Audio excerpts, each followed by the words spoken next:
Hello and welcome to Mahamaya selection. आपका बहुत बहुत स्वागत है महामाया सिलेक्शन के इस वीडियो में, जहां आज हम करने वाले हैं टेरिटोरियल आर्मी रिक्रूटमेंट के लिए प्रीवियस ईयर क्वेश्चंस पे प्रैक्टिस। और आज हम आपके लिए एक बहुत इंपॉर्टेंट सेक्शन लेकर आए हैं, जनरल अवेयरनेस का जो सेक्शन है वो काफ़ी इंपॉर्टेंट है टेरिटोरियल आर्मी पेपर के पॉइंट ऑफ व्यू से। इसमें 50 क्वेश्चंस होंगे, 50 मार्क्स के अलग अलग टॉपिक्स से क्वेश्चंस पूछे जाएंगे जनरल अवेयरनेस के, जिसमें कि आपको जो स्टैटिक जीके है वो भी पूछा जाएगा, करेंट्स भी बहुत इंपॉर्टेंट पार्ट होंगे, उसके अलावा हिस्ट्री, ज्योग्राफी, पॉलिटी, इकोनॉमिक्स और भी साइंस, इन सब से जो टॉपिक्स से सवाल होंगे वो सवाल पूछे जाएंगे और 50 क्वेश्चंस होंगे। सो काफ़ी वेटेज भी इसका बहुत अच्छा है। अगर आप इसकी पूरी अच्छे से प्रिपरेशन करते हैं तो स्कोर जो है वो उसमें काफ़ी इंपॉर्टेंट रोल होगा बढ़ाने में इसका। सो इसी मकसद से हम आपके लिए लेकर आए हैं ये प्रैक्टिस बैच। अब चूँकि एग्ज़ाम को करीब 1 महीने, यानी ये अगस्त है और सितंबर में आपके एग्ज़ाम्स है टेरिटोरियल आर्मी के, 1 महीने से भी कम का वक्त बचा है आपके पास। इस वक्त जो सबसे इम्पॉर्टेंट चीज़ है वो है आपकी प्रैक्टिस। आप जितना ज़्यादा प्रैक्टिस करेंगे स्कोर आपका उतना इम्प्रूव होगा, और आपकी प्रैक्टिस की जिम्मेदारी है महामाया सिलेक्शन की। और इसीलिए हम आपके लिए लेकर आए हैं प्रैक्टिस बैच, जिसमें आप हमारे साथ कर सकते हैं प्रैक्टिस। तो चलिए शुरू हो जाइए, करते हैं। 2017 में जो टेरिटोरियल आर्मी रिक्रूटमेंट के एग्ज़ाम में क्वेश्चंस पूछे गए थे जनरल अवेयरनेस सेक्शन में, आज वो क्वेश्चंस लेकर हम आपके लिए आए हैं और आज इस वीडियो में हम उन सारे क्वेश्चंस को देखेंगे। उनसे एक्चुअली प्रीवियस ईयर क्वेश्चंस करने का ये फ़ायदा होता है कि आपको एक आइडिया मिलता है कि कौन से टॉपिक्स से क्वेश्चंस ज़्यादा पूछे गए हैं, यानी कौन से टॉपिक्स आपके लिए कितने इंपॉर्टेंट है। ये जो जनरल अवेयरनेस में इसमें बहुत सारे टॉपिक्स होते हैं, सो किस टॉपिक का कितना वेटेज है, किस टॉपिक से ज़्यादा क्वेश्चंस आए हैं, वो भी आपको आइडिया मिलेगा। साथ ही साथ बहुत सारे ऐसे क्वेश्चंस होते हैं, एक या दो नहीं, बहुत सारे, हालांकि बहुत सारे, साइंस की बात करें, हिस्ट्री की बात करें, स्टैटिक जीके की बात करें, बहुत सारे ऐसे क्वेश्चंस होते हैं जो रिपीटेड होते हैं, यानी कि जो पिछले एग्जाम में आए थे वो इस बार भी आ सकते हैं। तो वैसे अगर आप प्रीवियस ईयर प्रैक्टिस पेपर करेंगे तो आपकी जो प्रैक्टिस होगी वो अच्छी होगी और एग्जाम में आप उसको बिल्कुल भी गलत करके नहीं आएंगे। चलिए शुरू करते हैं इसी थॉट के साथ आज के सेशन को। देखते हैं कि 2017 में क्या क्वेश्चंस पूछे गए थे जीए के सेक्शन में। जो फर्स्ट क्वेश्चन है आपकी स्क्रीन पे, ये जुलाई 2017 के पेपर का क्वेश्चन है the element required for solar energy conversion.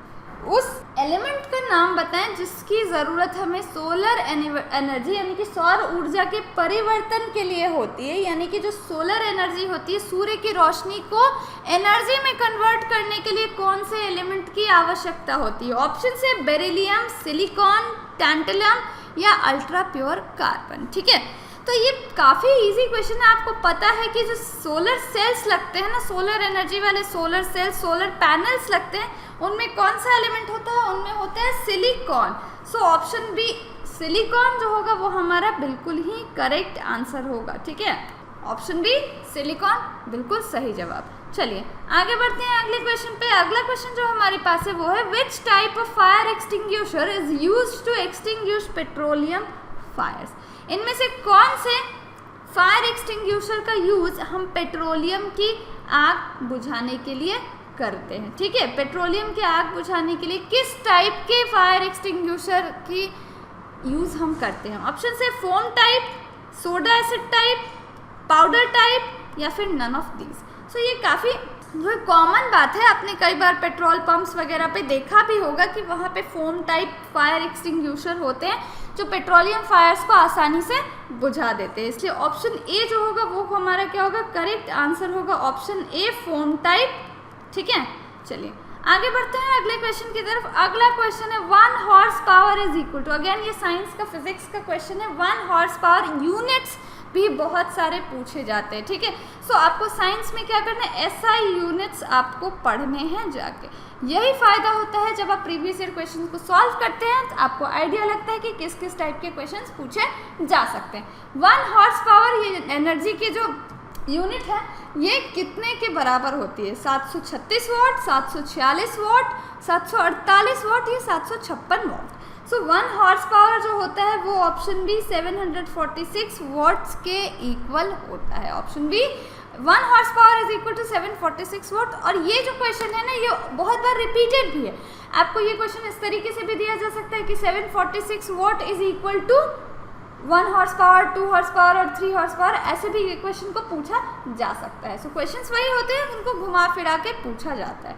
चलिए आगे बढ़ते हैं नेक्स्ट क्वेश्चन की तरफ। नेक्स्ट क्वेश्चन जो हमारे पास है वो है when ice melts into water it's, जब बर्फ पानी की तरफ पिघल जाता है, जब बर्फ पिघल कर पानी बन जाता है तो क्या होता है? वॉल्यूम इंक्रीजेस, मास इंक्रीजेस, वॉल्यूम डिक्रीजेस, मास डिक्रीजेस। ठीक है, सो आपको एक बात जान के हैरानी होगी कि अगर इक्वल क्वांटिटी का वाटर है और जब आप उसे बर्फ जमा देते हैं तो उसका वॉल्यूम क्या है? बढ़ जाता है। ठीक है, सो पानी का वॉल्यूम कम होता है बर्फ के वॉल्यूम से, आइस का वॉल्यूम क्या होता है? वो ज़्यादा होता है, आइस का वॉल्यूम ज़्यादा होता है। तो जब आइस मेल्ट होकर पानी बनेगा तो वॉल्यूम क्या हो जाएगा? डिक्रीज हो जाएगा, वॉल्यूम डिक्रीज हो जाएगा। ठीक है, तो ऑप्शन सी करेक्ट आंसर। हमेशा आप याद रखें कि जब भी आप पानी को जमा कर बर्फ बनाते हैं उसका वॉल्यूम बढ़ जाता है, बर्फ का वॉल्यूम पानी के वॉल्यूम से ज़्यादा होता है, इसलिए जब वो पिघलेगा रिवर्स प्रोसेस होगा तो वॉल्यूम क्या हो जाएगा? कम हो जाएगा। चलिए आगे बढ़ते हैं नेक्स्ट क्वेश्चन पे। Anemometer is an instrument used to, anemometer एक यंत्र है जिसका इस्तेमाल क्या मेजर करने के लिए किया जाता है? ठीक है, ऑप्शन है फाइंड द विंड डायरेक्शन, हवा की दिशा पता करने के लिए, मेजर ह्यूमिडिटी, ह्यूमिडिटी पता करने के लिए यानी कि वाटर वेपर कितना है, मॉइस्चर कितना है वो पता करने के लिए, नमी पता करने के लिए या आर्द्रता पता करने के लिए, या फिर ऑप्शन सी हवा की स्पीड पता करने के लिए, या फिर मेजर प्रेसिपिटेशन या फिर वर्षा कितनी हुई है ये पता करने के लिए। तो जो अनेमोमीटर होता है, अनेमो मीन्स होता है हवा, ये इससे हम क्या पता करते हैं? हवा की स्पीड पता करते हैं। So option C measure wind speed बिल्कुल सही जवाब होगा। ठीक है, अनेमोमीटर से हम हवा की स्पीड को पता करते हैं। चलिए आगे बढ़ते हैं अगले क्वेश्चन पे। अगला क्वेश्चन है Which of the following is not one of the working areas of the International Monetary Fund? So, अब जो सवाल है वो इंटरनेशनल मॉनेटरी फंड के बारे में है, यानी अंतर्राष्ट्रीय मुद्रा कोष के बारे में। जितने भी फाइनेंशियल इंस्टीट्यूशंस हैं, चाहे वो नेशनल इंपॉर्टेंस के हो या इंटरनेशनल इंपॉर्टेंस के हो, राष्ट्रीय हो या अंतर्राष्ट्रीय हो, उन सब के बारे में आपको पढ़ना है। IMF, वर्ल्ड बैंक, ADB, इसके अलावा भी बहुत सारे इंटरनेशनल ऑर्गेनाइजेशंस हैं जो इकोनॉमी या फाइनेंशियल मैटर्स पे डील करते हैं, वो सारे आपको पढ़ने हैं। यही फ़ायदा होता है, मैंने आपको बताया अभी कि प्रीवियस ईयर पेपर सॉल्व करने का आपको ये फ़ायदा होता है कि कौन कौन से टॉपिक्स लाइन लाइटेड होते हैं वो आपको इससे पता चलता है। ठीक है, सो चलिए देख लेते हैं कि इंटरनेशनल मॉनेटरी फंड, अंतर्राष्ट्रीय मुद्रा कोष का कौन सा इनमें से काम नहीं है, कौन से एरिया में वो काम नहीं करता है। फॉस्टर ग्लोबल मॉनेटरी कॉरपोरेशन, वो क्या बढ़ावा देता है? वैश्विक मुद्रा कॉरपोरेशन को बढ़ावा देता है, तो बिल्कुल देता है। Option B facilitate international trade, अंतर्राष्ट्रीय व्यापार को बढ़ावा देता है, प्रोत्साहन देता है, तो बिल्कुल सही, अंतर्राष्ट्रीय ट्रेड के लिए ही तो है ये। Reduce poverty around the world, विश्व में गरीबी कम करता है, बिल्कुल सही, विश्व में गरीबी कम करना भी इसका काम है, ऑप्शन सी भी बिल्कुल सही है। Design nation intellectual property agreements, तो नेशन इंटेलेक्चुअल प्रॉपर्टी एग्रीमेंट्स से इसका कोई लेना देना नहीं है, ये जो भी बनाता है वो इंटरनेशनल लेवल के रूल्स बनाता है जिसे पार्टिसिपेटिंग कंट्रीज जो होती हैं वो फॉलो करती हैं। ठीक है, तो इसका नेशन इंटेलेक्चुअल प्रॉपर्टी एग्रीमेंट्स से कोई लेना देना नहीं है, इसलिए ऑप्शन डी हमारा करेक्ट आंसर होगा। चलिए आगे बढ़ते हैं नेक्स्ट क्वेश्चन की तरफ। नेक्स्ट क्वेश्चन है which of the taxes are not covered under goods and service tax, इनमें से कौन से टैक्स को गुड्स एंड सर्विस टैक्स में कवर नहीं किया जाता है, यानी GST के अंतर्गत कौन सा नहीं आता है। ऑप्शन है octroi tax, value added tax, central sales tax या फिर customs tax. Octroi tax, value added tax, central sales tax या फिर कस्टम्स टैक्स। तो जो नहीं आता है वो क्या होगा? वो होगा हमारा option D custom tax. Custom tax GST के अंतर्गत नहीं आता है। बाकी तीन ऑक्ट्रियो टैक्स, वैल्यू एडेड टैक्स यानी कि वैट और सेंट्रल सेल्स टैक्स ये GST के अंतर्गत आते हैं। ठीक है, चलिए आगे बढ़ते हैं नेक्स्ट क्वेश्चन की तरफ। Which one of the following was the earlier name of Tokyo, Tokyo का पुराना नाम इनमें से क्या था? ऑप्शंस है ओसाका, क्योटो, समुराई या फिर एडो। ओसाका, क्योटो, समुराई या फिर एडो। तो टोक्यो का जो पुराना नाम था वो है ऑप्शन डी एडो। एडो टोक्यो का पुराना नाम था, बाकी 3 जो है ये शहर हैं टोक्यो के। आगे बढ़ते हैं नेक्स्ट क्वेश्चन की तरफ। नेक्स्ट क्वेश्चन है Father's Day is celebrated on.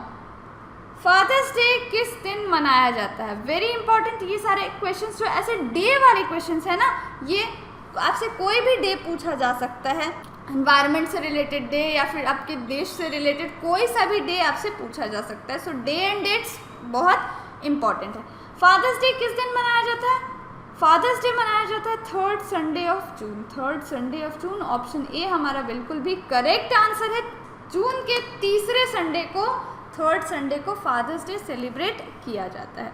चलिए आगे बढ़ते हैं। नेक्स्ट क्वेश्चन है Indian rank on human development index HDI out of 188 countries. Bharat 188 देशों में भारत का स्थान क्या है ह्यूमन डेवलपमेंट इंडेक्स पर, यानी कि मानव विकास सूचकांक पर 188 देशों में भारत का क्या स्थान है, ये आपको बताना है। तो इसका जो सही आंसर होगा वो क्या होगा? वो होगा ऑप्शन बी 131।